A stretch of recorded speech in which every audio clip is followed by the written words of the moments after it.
Bonjour Franck, Bonjour. donc vous travaillez sur la filière textile dans les chambres. Oui, entre autres. Alors je vais vous présenter quand même. Oui, alors je dirige dans une petite industrie textile en Dordogne. On tricote et on confectionne. Alors petite industrie, c'est combien d'employés à peu près? Oh, c'est une dizaine d'employés. Mais c'est je dirais le dernier avatar ou l'ultime avatar, enfin peut-être pas l'ultime, mais en tous les cas l'avatar actuel d'une entreprise qui a compté 200 personnes quand même. D'accord. Une industrie textile qui était significative et qui était un gros pourvoyeur d'emploi dans la région. Ok, et vous tenez toujours? Oui, on tient toujours en fait. On tient avec des interruptions. Moi, j'ai racheté l'entreprise en 2010 et elle était en faillite. D'accord. Alors il y a un potentiel considérable sur le textile dans les chambres dans le monde entier et puis en Europe et en France. Oui, on est d'accord sur ce constat. Jusque-là, on est d'accord.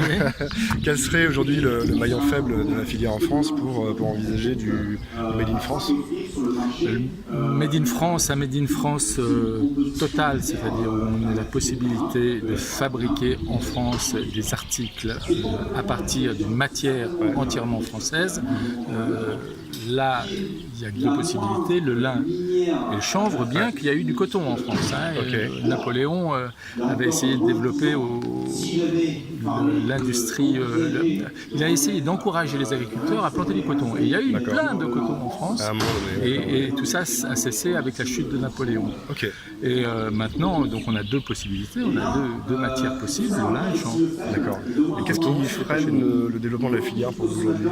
Je crois qu'il n'y a pas de synergie, il n'y a pas une synergie suffisante entre les différents acteurs qui restent beaucoup trop petits et surtout on attend des moyens massifs pour cette filière qui doivent venir du gouvernement. Il n'y a pas de volonté véritable pour l'instant du gouvernement de soutenir cette filière et de recréer une industrie textile locale. Donc c'est surtout un investissement qui manquerait financier. C'est le début de toute façon de tout, dans l'ère de la guerre non seulement, et puis aussi le départ, parce que vous ne pouvez pas commencer sans moyens. Donc il faut aller chercher des financements importants, moi à mon avis au niveau de l'Europe, mais il faut d'abord en amont fédérer les acteurs et qu'ils puissent arriver en puissance avec si possible là ou les régions derrière, éventuellement le gouvernement pour aller chercher beaucoup d'argent à Bruxelles, parce qu'il faut beaucoup d'argent à l'heure actuelle pour qu'on puisse véritablement développer cette filière-là et faire des articles de consommation courante en lin et en chanvre en remplacement du coton à terme, ce qui est l'idée.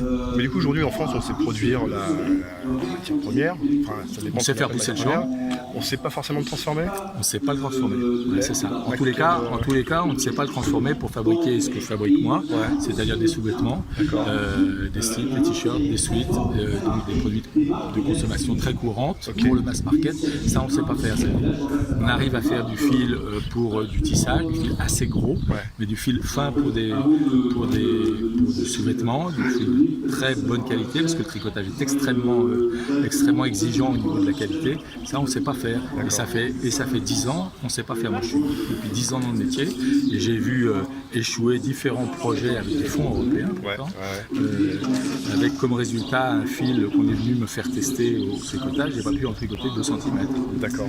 10 ans après, on en est au même stade. C'est désespérant. Donc ça peut encore être long pour vous?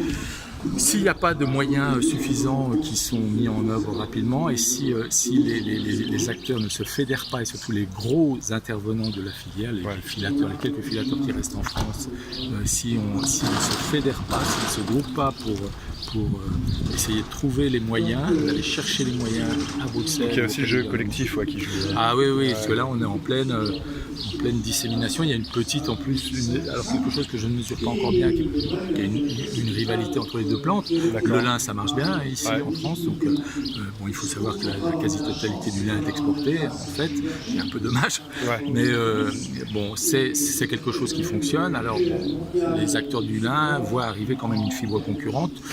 Ça peut freiner un peu. Pourtant, il y a une demande assez importante au niveau la demande, là, en ce moment, elle est exponentielle, elle a explosé. Donc moi, je le vois. Les gens qui viennent pour développer des projets de chanvre, qui me demandent est-ce que vous pouvez tricoter du chanvre, je suis en train de créer une marque, etc. Ou alors des gens qui nous demandent directement, parce qu'on a un magasin d'usine, et on a nos propres marques, qui nous demandent des articles en chanvre, il y en a de plus en plus. C'est vraiment un marché, à mon avis, qui est en train d'exploser, tout simplement. Et on n'est pas là, on ne met pas les moyens pour le satisfaire, c'est dommage. Bon, il n'y a plus qu'à, on va essayer de bouger les gens qu'il faut bouger pour ça. Merci en tout cas. Merci. You're a resident,